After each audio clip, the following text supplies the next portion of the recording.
Ladies and gentlemen, in my opinion so far, 2026 has been a fantastic year for Nintendo and the Switch 2. It seems like every month or every other month a new exclusive is coming out. On top of that, we have incredible third-party ports and amazing indies. But here's the crazier thing. This year is still not over. And in this video, I'm about to go over 25 amazing games that are coming to the Nintendo Switch 2 that are confirmed to still be coming in 2026. Yeah, there's a lot to talk about. Let's go ahead and get right into this one.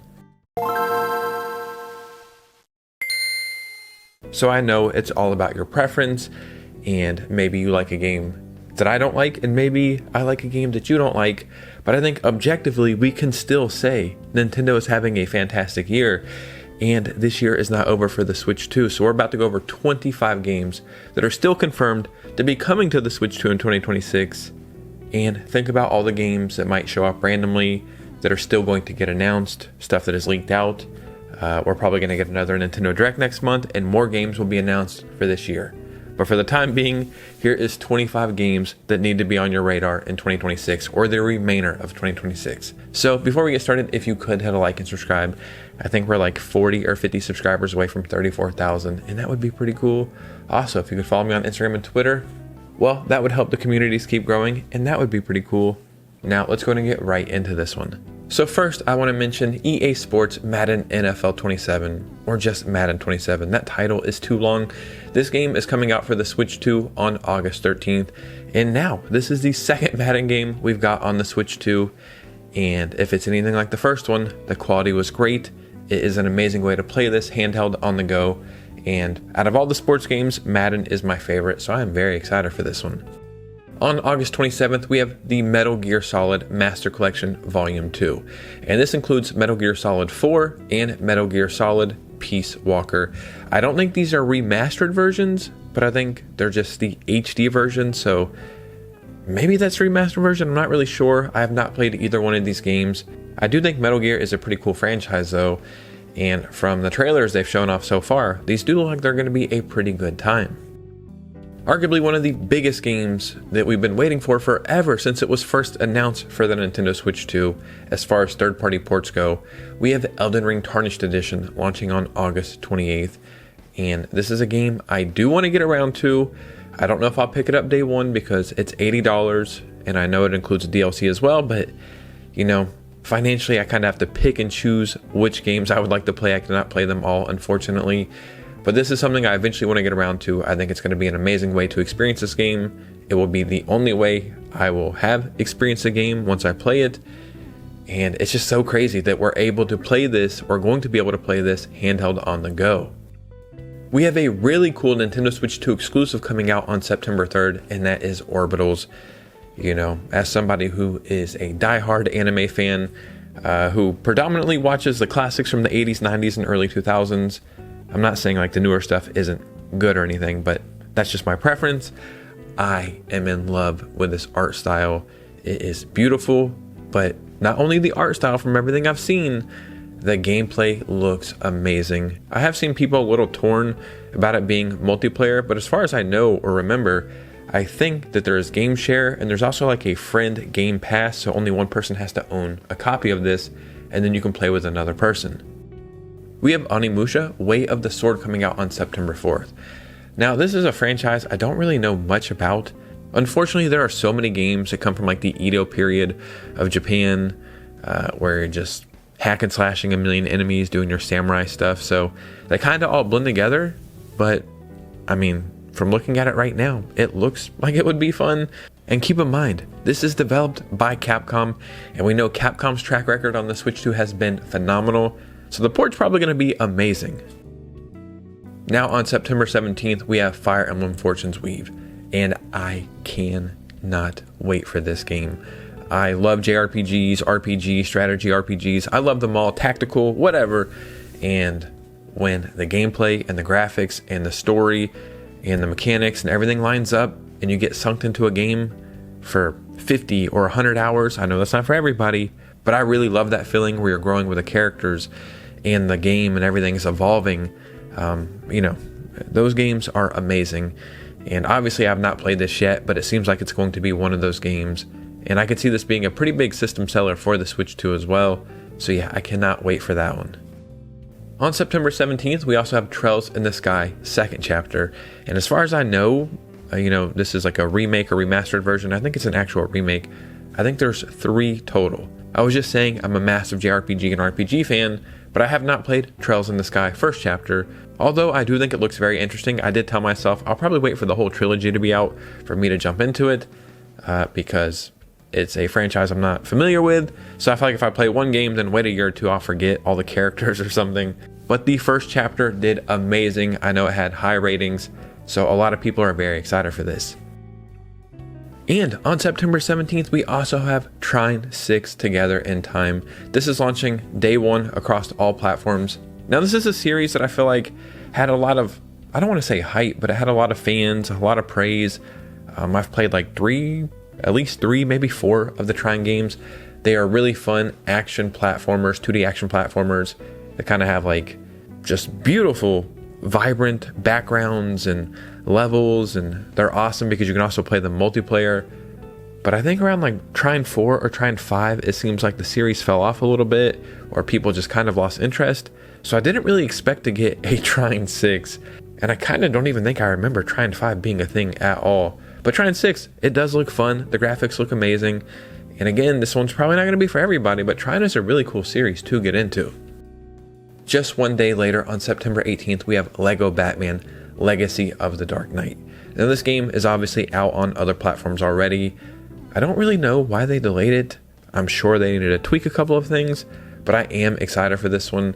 I'm a massive Lego fan. I just beat the Skywalker Saga in the last 60 days and I really enjoyed it. And even though this is a Lego game, everything is fully fleshed out, super detailed. The gameplay, the mechanics, the world, the characters, the Easter eggs, just so much. Even though I am excited for this, it is a Lego game, so I will not be picking it up day 1. I'll probably wait till it's on sale like 50 or 60% off. But that's when it pays to be a patient gamer. On September 29th, we have Minecraft Dungeons 2 coming over to the Switch 2. And I'll be honest, I'm not really the biggest Minecraft person, and I didn't even play Minecraft Dungeons 1. But when they showed off the trailer for this, maybe in the last Nintendo Direct, it really kind of piqued my interest, and maybe because I want to get into Minecraft. We also have the Switch 2 version of Minecraft coming out sometime, maybe around here. I actually forgot to put that in this video, so maybe I'll jump into that, I don't know. But as far as Minecraft Dungeons 2 goes, it does look like a very fun game, and you can also play this with multiple people, and I really enjoy games like that. So yeah, that's how we're wrapping up September. Now, on October 1st, we have Rayman Legends Retold. And although I think this game looks amazing and is going to be a lot of fun and is arguably one of the best IPs from Ubisoft, I don't think this game was needed truly at all. Because the Rayman game we got on the Wii U that was also ported over to the Switch, I kind of think the art style is a little bit better on that. It's a little bit more timeless. Again, I know it comes down to preference, but I just felt like we didn't need this, Now, I do know that you're also getting like a second Rayman game, Rayman Origins, I think, and it's like a remastered or enhanced version, so you're technically getting 2 games. So again, I do want to play this, but this is one of those games I will definitely be waiting on sale because it's a Ubisoft game. On October 8th, we have multiple Kingdom Hearts games coming over. You can get them all individually. I know at least 1, 2, and 3, but you can also pick up the entire collection for $75. I will be taking that route. This sounds crazy even saying this, but I hope there's a game key card. Like, I'm sure there's a physical version coming out, but sometimes they will release the digital first and then the quote-unquote physical later on. Unfortunately, I have to say I want the game key card route over the true digital, because, that's our options here. I did play the demo, I think that was Kingdom Hearts 2 or 3 demo for like 20 or 30 minutes. It was great, but I purposely stopped playing it because I just want to experience all of these. I love Kingdom Hearts. It's one of my favorite series of all time, and I cannot wait for this. I cannot wait for this. This is something that will keep you busy for hundreds of hours if you really dedicate your time to it. I think it even includes like all the DLC and just a bunch of stuff. So this is awesome. Now, on October 9th, we have Dragon's Dogma 2 Dark Arisen. I'm not really sure.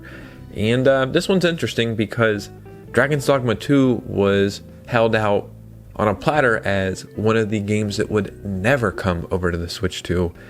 Obviously, this is before we seen the power of the Switch 2, but people were saying, look, man, this game is kind of janky on other platforms. It's not really what we were all expecting in a sequel to Dragon's Dogma, and it's just a game that will probably never come over to the Switch 2. Now, even though we got the first game on the Switch, that game really does show its age, even though it's still fantastic. But again, Maron, you have to remember who's in charge of this game. And if there's a way to get a fantastic port on the Switch 2, all you need to know is hopefully Capcom is in charge of doing that. Hell, if we ever get GTA 5 or 6 on the Switch 2, Rockstar needs to outsource that work to Capcom because we know the port will be fantastic. So yeah, it's just really cool that we are getting this on the Switch 2. Now, a game I'm still a little confused by is Final Fantasy Renaissance, and this is coming out October 22nd. What's interesting, and a little odd to be honest, this is actually the first Final Fantasy game that's going to be HD 2D or 2D HD, whatever the hell it's called. And that's actually kind of crazy to think about. I would have thought they would have remastered some of the first 6 games, maybe HD 2D, or maybe they could still do that. Even though I am a massive Final Fantasy fan, this seems to be a lot of Final Fantasy fan service. There's a lot of characters from other games. And this is something I'm going to wait for an actual review, not because of the gameplay and the graphics and the performance. I'm sure that's going to be fine. I just don't see the story being good for some reason. So even with my own personal hesitation, I think this game is going to be a big hit on the Switch too. Now on October 22nd, we have Nintendo Switch Sports Resort. Even though it is exclusive to the Switch 2, it is called Nintendo Switch Sports. Why not call it Nintendo Switch 2 Sports Resort? Well, I don't know. But I am excited for this, man. I am somebody who bought Nintendo Switch Sports like the first week, and while there was a couple things I wish they would have did, even though they did fix a lot of problems, I think this is what we are all looking for right here. I'm sure it's going to be a lot more fleshed out, and there's probably going to be some really cool stuff with mouse controls they eventually implement, or maybe it'll be there from the start. But yeah, man, Nintendo Switch Sports Resort, it's hard to put all that together. I could see this being a big hit for the Switch too. Now on October 23rd, we have Call of Duty Modern Warfare 4 coming to the Switch 2, and that is day one, the same day as other consoles, and that is amazing. We went the entire Switch generation without a Call of Duty game. Yes, the newer modern stuff, probably not going to happen, but they could have definitely ported over some other stuff because we got Call of Duty on the Wii U. But I digress, right? It is coming to the Switch 2, and even though I am technically not currently a big Call of Duty fan, it's something I fall in and out of love with or even interest with. Every few years, I will be picking this up week one, day one, whatever, just because it's going to be so damn fun to play this handheld, man. I cannot wait for this. Now on November 12th, we have Metaphor REFANTAZIO coming over to the Switch 2. And again, I cannot wait to play this game. I have a PlayStation 5, and I know a lot of people prefer to play, games like this on their PlayStation 5. But Persona 3 Reload, Persona 5 Royal, just every JRPG, I don't think I've ever even played a JRPG on my PS5. I prefer playing them handheld. It is where I can get lost into them. I love that I can pick it up and play for 20 minutes, 2 hours, whatever. And I will be playing Metaphor that way on the Switch 2. When Persona 3 Reload first launched on the Switch 2, there were some frame pacing problems that they eventually updated. So hopefully Atlas does a better job launching this game, and I kind of have a feeling they will. So yeah, man, I cannot wait for this one.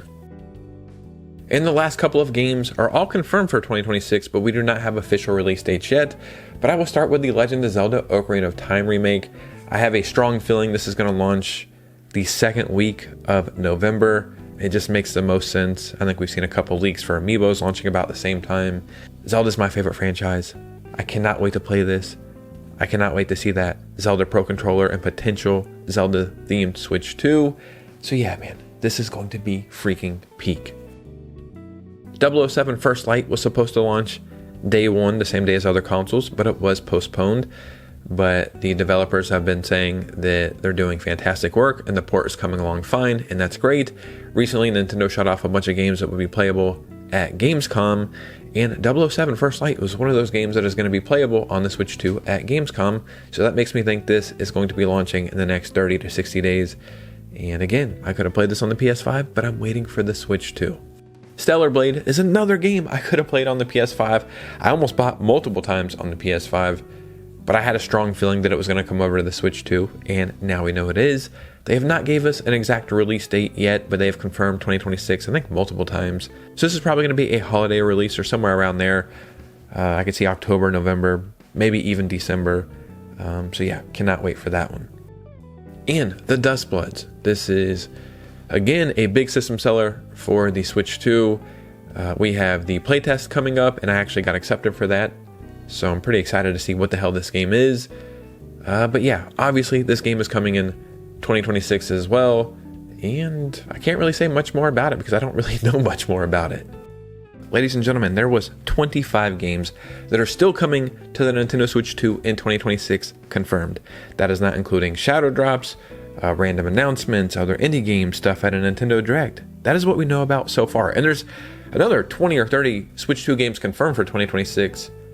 I just don't have interest in those, so I didn't talk about them. But there's even more games confirmed, so this console is on fire. So in the comments below, I would love to hear your thoughts and opinions. What is your most anticipated game still coming out this year? What games you're going to pick up? What games you're going to skip? Just start a conversation down below. And if you made it all the way to this part of the video, if you could do me a favor, truly hit a like and subscribe on the way out. Follow me on Instagram and Twitter on the way out, and consider becoming a channel member, as that is the ultimate way to support this community, and it would just do so much, and I'd be very appreciative. So please consider becoming a channel member. And you guys know me, I'll see you very soon with a new video. Peace.